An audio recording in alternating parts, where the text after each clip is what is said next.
আসসালামু আলাইকুম, মমস্টক বাংলায় আপনাদের স্বাগতম জানাই। আজকে আমরা আলোচনা করব শীতে বাচ্চাদের ইমিউনিটি বাড়াতে কি কি খাওয়াবেন। শীতকালে বাচ্চাদের ঠান্ডা, গলা ব্যথা, সর্দি, কাশি, জ্বর এগুলো কিন্তু লেগেই থাকে। এই সময় ঠান্ডা লাগলে বাচ্চারা একেবারেই খাওয়া দাওয়া ছেড়ে দেয়। তাই এই শীতকালে বাচ্চাদের ইমিউনিটি বাড়াতে কি কি খাওয়াবেন আজকে সেটাই আমরা আলোচনা করব। শীতকালে অনেক রকমের শাক, সবজি, ফল মূল পাওয়া যায়, তাই খাবারেরও অনেক রকমের কিন্তু ভ্যারাইটি হয়।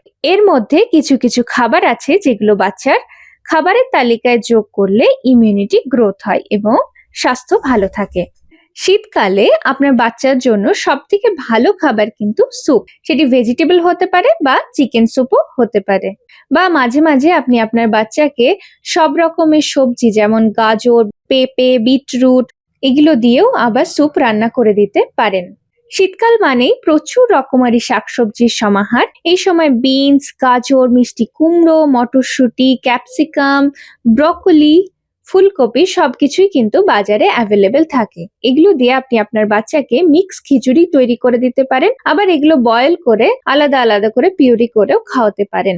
শীতকালে আপনার বাচ্চার প্রতিটি খাবারে ঘি অ্যাড করতে পারেন, এটি আপনার বাচ্চাকে গরম রাখতে সাহায্য করবে। বাচ্চাকে মধু খাওয়াতে পারেন। মধুতে অ্যান্টিব্যাকটেরিয়াল ও অ্যান্টি ইনফ্ল্যামেটরি গুণ আছে যা আপনার বাচ্চার রোগ প্রতিরোধ ক্ষমতা বাড়াতে সাহায্য করে। শীতকালে প্রায় বাচ্চার কাশি হয়, আর এই কাশি অনেক সময় ভালো হতেই চায় না। তখন আপনারা অল্প আদার রসের সঙ্গে মধু মিক্স করে কিন্তু বাচ্চাকে খাওয়াতে পারেন। শীতকালে ইমিউনিটি বাড়াতে নারকেল কিন্তু ভীষণ উপকারী। আপনারা বিভিন্নভাবে নারকেল আপনার বাচ্চাকে দিতে পারেন। বাচ্চা যদি 1 থেকে 2 বছরের হয় তাহলে আপনার বাচ্চাকে নারকেলের দুধ দিয়ে রান্না করা খাবারও দিতে পারেন। নারকেলে প্রচুর পরিমাণে হেলদি ফ্যাটস ও অ্যান্টিঅক্সিডেন্ট থাকে যা আপনার বাচ্চার ইমিউনিটিকে গ্রো করতে সাহায্য করে।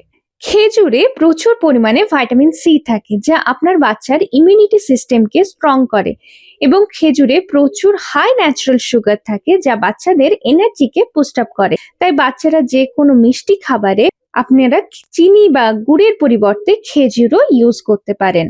শীতকালে সব রকমের ফল আপনার বাচ্চাকে দেবেন। ফলে প্রচুর পরিমাণে ভিটামিন সি থাকে যা আপনার বাচ্চার জন্য ভীষণ উপকারী।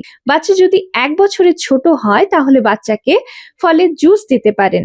আদাতে প্রচুর পরিমাণে অ্যান্টি ইনফ্ল্যামেটরি ও অ্যান্টি ব্যাকটেরিয়াল প্রপার্টিজ থাকে, তাই শীতকালে আপনার বাচ্চার খাবারে আদা অ্যাড করতে পারেন।